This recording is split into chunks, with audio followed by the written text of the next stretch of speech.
tal cual les dije en el avance, este es mi estribillo fundamental, querido productor y director, productora en realidad. Hoy vamos a hablar con el señor Ernesto Fernández Núñez, escritor, psicoanalista, vicepresidente de la SADE, Sociedad Argentina de Escritores, con una labor hercúlea, hace una labor realmente epopéyica. El señor es de Villa María, de nuestra querida Córdoba, y realmente le hace honor a la Villa María, que tendríamos que ir a conocer. Luego de la pausa comercial, vamos al encuentro con nuestro querido Ernesto Fernández Núñez.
Tal cual les dije, acá estamos con nuestro invitado de hoy, de Luxe, el señor Ernesto Fernández Núñez, psicoanalista, escritor, curioso, investigador, movedizo. ¿Cómo estás, Ernesto?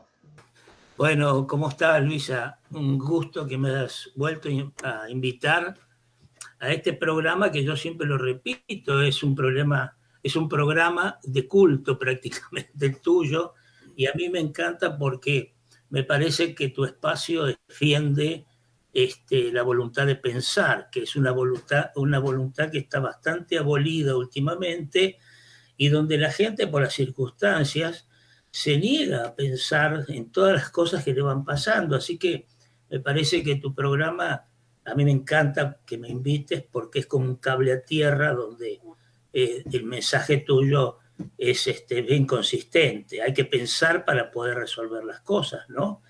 Claro, claro. Así que, bueno. Pero realmente fue muy lindo el lapsus de entrada, que en vez de programa dijiste problema, sí, porque tal cual tu inconsciente hizo una síntesis perfecta. Exacto. Parece que, como vos bien decías, pensar es un problema. Exacto. Se ha transformado en un problema, no entiendo bien por qué. Antes era un placer, un deleite, un intercambio, un descubrimiento. Sigue siéndolo, pero la gente se niega a pensar, como vos decís, Ernesto. Realmente es un poco decepcionante porque la sociedad va camino al no pensar, ¿no? Claro. Bueno, ¿es una pregunta o una conclusión? Y las dos cosas. Te quiero volver loco, como vos me volviste loco. El señor Ernesto Fernández Núñez trajo el tema de la certeza a la duda. ¿Cambiamos de paradigma luego de la pandemia o durante la pandemia? Acá te tiro todos los galgos, todos. Bueno, mirá, vos sabés que si nosotros viéramos el mundo como un paciente, vos sabés que lo que tendríamos que verlo es a través de los actos fallidos que va produciendo, ¿no es cierto? Sí, sí, sí. Porque la verdad lo que viene ahora son todos mensajes totalmente contradictorios, Claro. mentirosos, que responden a determinados intereses económicos, de poder, etcétera, etcétera. Entonces el mundo se ha convertido realmente en un, yo decía en un artículo que estoy escribiendo, el mundo se ha convertido en un merodeador peligroso de la vida nuestra. Es decir, Claro, no es confiable ya el mundo. claro. En realidad el mundo es confiable. Lo que no es confiable es la cantidad de información que se nos viene constantemente Abrumando. informando. Información que nos vienen informando. Tenemos un mundo que en realidad tampoco sabe bien para dónde va. Vos fíjate. Así que yo creo que nos tenemos que tomar un tiempo para saber bien, para tomar. Es como el proceso del inconsciente. Vos con un paciente vas viendo determinados detalles que no te van dando la totalidad del problema que va sucediendo. Y en algún momento todas esas cosas se van uniendo y en realidad vos decís, bueno, era para ese lado, ¿no es cierto? O sea, Nunca termina de sorprenderte el inconsciente. nunca termina de sorprender. Nunca. Siempre aparecen cosas impensadas, ¿no es cierto? Es increíble. Es increíble. Yo a esta altura de mi vida profesional, en 10, 15 minutos, una entrevista puedo ver claramente e investigar cuál es la estructura psíquica inconsciente. Otra cosa es lo que va apareciendo en la investigación. Sorprendente. Las ideas, los prejuicios, los juicios a priori, las formas supersticiosas del pensamiento, de la conducta, son todas cosas sorprendentes, algunas muy agradables y otras no. Y otras no, por supuesto. Entonces, vos fíjate, yo te traigo a colación esto porque nosotros estamos empezando a ver algunas cosas que están pasando en el mundo, pero que seguramente como estamos imbuidos en la emotividad de todo lo que está sucediendo, de las muertes, de la pandemia, de las guerras, la emoción no nos deja pensar a veces. Borges Claro. cuando escribió ese poema que decía, he cometido el peor de los pecados que un hombre puede cometer, no he sido feliz. No he sido feliz. Este poema, él lo escribe cuando fallece la madre. Entonces, con el tiempo, él dice que no hay que escribir en realidad, porque uno no alcanza a ver la dimensión a veces de las cosas y de la muerte. Hay que dejar pasar un tiempo y entenderlo más simbólicamente. Es decir, con esto te quiero decir, es que están apareciendo cosas, por ejemplo, en las cuales en realidad nos tienen que ir preocupando. Si vos tomás una línea de tiempo, la línea de tiempo de la historia, vos vas a ver que la modernidad que nace en el año 1500 son claramente cambios muy fundamentales en el mundo, que es la conquista de América, Gutenberg, la imprenta de Gutenberg, la razón empieza a prevalecer sobre la emotividad y dos o tres cosas que cambian prácticamente el mundo. La era moderna, y el Renacimiento italiano, que eso... Eso estaba esperando, el Renacimiento italiano. Eso cambia la faz del mundo. Sí, claro. Después viene, a eso es reemplazado, bueno, en la época contemporánea, que es la Revolución Industrial.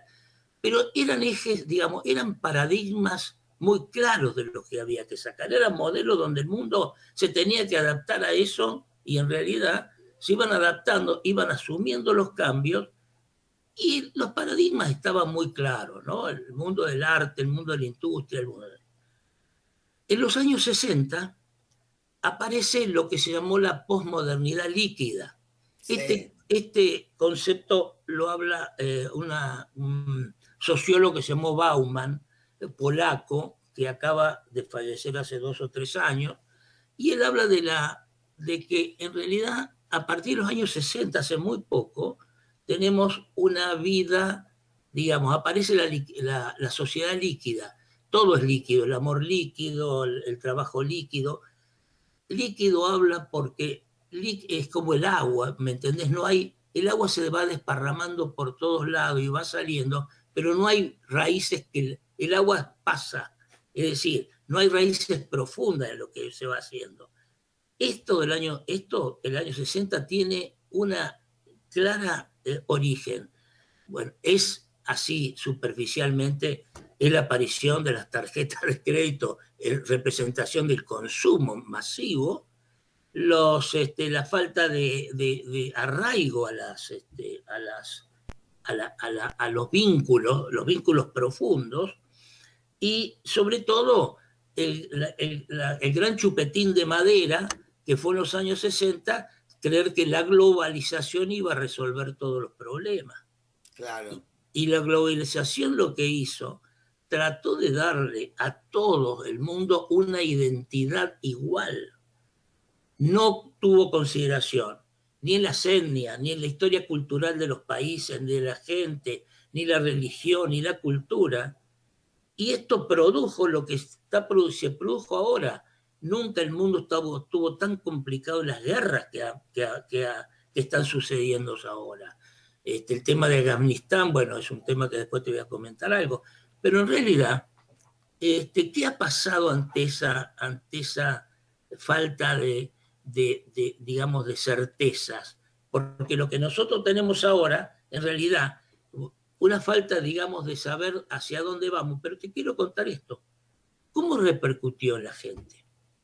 ¿Cómo repercutió esta falta de certezas? Porque todavía no sabemos el origen del murciélago, ¿te das cuenta vos? Pero bueno, ahí dos dudas me surgieron escuchándote, dos preguntas. Es lo que decía Borges, que es cierto, hay que tomarse un tiempo para que sedimente las emociones que nos perturban el pensamiento, pero perderíamos los sentimientos, las pasiones, que son las primeras que aparecen cuando se nos muestra un ser querido y necesario, querido y necesario. Entonces, si nos ponemos todos cool, british, y dejamos que todo sedimente, se terminaron los boleros, los tangos, la poesía y la pasión, que para mí es fundamental. La otra cosa que me hizo resonar este hermoso discurso, tus hermosas palabras inteligentes, son: el mundo hoy es talibán. El paradigma, el termómetro, el síntoma es que aparecieron los talibanes, los murciélagos y los talibanes. Es decir, que son síntomas de la sociedad. Exactamente lo que yo empecé diciéndote. Hay que ver bien lo que está pasando en el mundo para poder ir haciendo, digamos, completando la interpretación, si vos querés decir. Claro. Estamos ante situaciones que nos desbordan. Vos fijate, por ejemplo, lo que yo he visto que ha pasado con la pandemia en nuestro país. Ha habido un grado de sensibilización enorme en la gente y empezó a surgir a la superficie los grandes temas de la humanidad, los vínculos, la muerte, el nacimiento, el dolor. Estas últimas elecciones es una cantidad de gente que en realidad ha votado sensibilizadamente, es decir, no civilizadamente, con mucho sentimiento. No ha votado con la cabeza, ha votado con lo que sentía.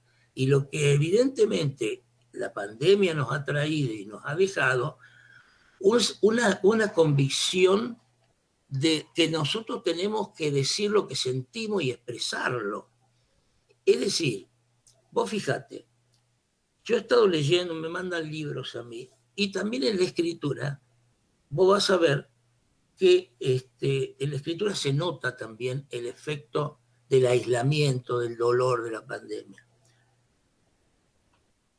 Vos podés decir esto, vos en un libro cuando escribís podés decir, Carlos iba caminando y al doblar la esquina, una persona que está agazapada le pega un tiro. Es una cosa simple, que te puede entusiasmar o no, pero es, digamos, un texto simple. Ahora, si vos decís, Carlos caminaba por la pequeña vereda que parecía realmente el reflejo de su vida, alumbrado por una luna que presagiaba algo dramático, cuando dobla la esquina se encuentra con su destino, la muerte. Vos fíjate la diferencia que hay entre... Claro. ¿Y por qué? Porque vos en lo que yo te dije, según, digamos, te relaté, está lo subjetivo. Es decir, en lo primero es un relato casi frío. Carlos caminaba. Lineal. Sí. Lineal. Sí. Pero ahí se transforma en literatura cuando vos le ponés lo subjetivo. Claro. ¿Me comprendés? Entonces, yo estoy empezando a recibir una cantidad de escritos que en realidad tienen puesto una emoción y una subjetividad enorme. ¿Me comprendés? Entonces, en todo eso, uno va viendo en realidad que acá ha pasado emotivamente montones de cosas. La gente está altamente sensibilizada. La falta de vínculos que hemos tenido nos ha traído refugiarnos en la memoria, porque vos fíjate que vos hablas con cualquier persona que tenga historia, ¿no es cierto?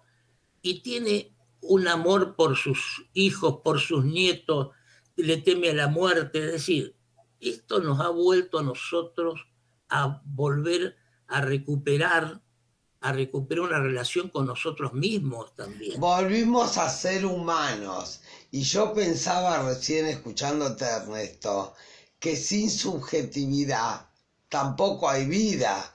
Tampoco. No solo literatura, no hay vida. Alguien que vive como un robot no es una vida. Claro. Como decía Eladia Blasquez, hay que honrar la vida. Hay que honrar la vida. Honrar la vida es ponerle la subjetividad. Claro. ¿No? ¿Y dónde está y en eso, en la subjetividad, en realidad está el arte, el encanto que tiene alguien cuando uno lo escucha, es toda la subjetividad que le va poniendo, es todo el decorado, llamarlo la retórica que le va dando al discurso, y eso en realidad lo va haciendo apasionante. Mira, el psicoanálisis es una de las teorías más seductoras que pueden existir. No solamente sea una teoría, una práctica, un medio de curación. Más allá de esto, el psicoanálisis tiene la posibilidad de ser muy seductor. Y te voy a explicar, es la teoría más seductora del siglo XX. Y también investiga la subjetividad. También le da al sujeto la emoción y el pensamiento. Creo que es una de las teorías. Bueno, los tres capos que aparecieron en el siglo XX fueron Einstein, Marx y Freud. Fueron los tres genios, ¿no? Pero Luisa, mira, si lo que te propone el psicoanálisis es tan seductor porque te dice que hay otra persona dentro tuyo, que vos podés tener recursos para cambiar y poder ser mejor. Para conocer. Y para conocer. Porque es un desconocido de uno mismo y por eso mucha gente le tiene miedo. Querido Ernesto, mi productora me está haciendo señas que estamos en horario. Sos una joya, este programa tiene que durar más porque escucharte a vos solo Y ya, Ernesto, me olvidé de decirles que es vicepresidente de la SADE, la Sociedad Argentina de Escritores, y se le nota, y ya me estaba hablando de la Feria del Libro del 22.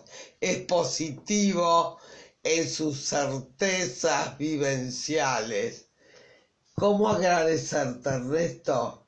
No solamente este programa, sino tu amistad. No, como siempre, invitándome a tomar un café que voy a pagar yo en la esquina de tu casa. Muchísimas gracias. Te espero en el café. Nos vemos. Chao. Luego hacemos las reflexiones finales como siempre.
Qué diálogo, ¿no? Era para continuarlo, sobre todo escuchándolo al resto.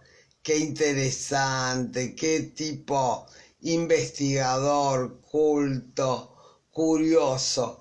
El instinto epistemofílico, que es el de la curiosidad, realmente lo tiene desarrollado este hombre de Villa María, quien adora y de donde viene. Realmente venimos del paradigma de la certeza, dice Ernesto, y a través de la pandemia nos hemos ido yendo, caminando para el paradigma de la duda. Yo creo que sí y no, ¿no? ¿Estoy contradictoria? No, todos los seres humanos tenemos contradicciones neuróticas y contradicciones normales, porque se afincó una certeza. Realmente, cuánta falta de vínculos fuertes de amor profundos, no solo de pareja, sino de amistad, de colegas, de vocación, de disciplina, de cualquier trabajo que uno haga. Realmente pasó como un rastrillaje la pandemia y dejó al descubierto cuánta cosa no usamos de esta maravillosa vida. Cuántas cosas no usamos, porque cuando se prohíbe, cuando no se puede realmente usar, realmente uno revaloriza lo que no usa. ¿Cómo pierde el tiempo? Tampoco ese vertiginio sin pensar, como decía recién Ernesto. Hay un problema para pensar. No entiendo por qué. Porque somos seres todos inteligentes, tenemos todo cerebro, mente, aparato psíquico y alma, y entonces es imposible no pensar. ¿Por qué hay tanta resistencia a pensar? ¿Por qué hay tanta resistencia a profundizar? ¿Por qué esta posmodernidad líquida realmente que licúa las emociones y la subjetividad? Pero ¿para dónde vamos? ¿Para dónde vamos? Realmente. Tenemos una superación en la tecnología maravillosa. pero me parece que hay, como decimos siempre, un camino inverso para lo que es el ser humano, la subjetividad. La gente tiene cada vez más miedo de enamorarse, de apasionarse, de querer, de todo, pero sobre todo de profundizar. Y como decía Ernesto y yo también, realmente el psicoanálisis es una gran investigación del inconsciente, que es ese desconocido que nos habita y que no tenemos idea que existe, salvo por los sueños, los lapsus, los síntomas, pero que hay que investigar. Quiere decir que exista, ¿cómo me puedo decir? Hay un testimonio de que existe el inconsciente. No es un delirio que se le ocurrió a Freud. Es realmente, para mi gusto, una ciencia, con una teoría, una clínica, una técnica, una investigación y lo fundamental, el descubrimiento. Vamos descubriendo con ese paciente ese desconocido del mismo y de nosotros mismos, porque junto con esa investigación, simultáneamente, los psicoanalistas deberíamos hacer un autoanálisis casi permanente. Por lo tanto, es como criar hijos. Si uno se da cuenta, los cría junto con uno mismo, que siempre le falta 5 para terminar de criar. Lo que no dijo Ernesto, que había dicho la abuela y que yo lo voy a retomar, es que el que no entiende es como el que no ve. Y con esta frase de la abuela de Ernesto, tan sabia, como muchos seres grandes, adultos, denigrados por algunos jóvenes, por muchos jóvenes, realmente con una sabiduría amorosa, respetable y para seguir aprendiendo de ellos. Me despido hoy de Actualidad y Psicoanálisis. Nos vemos.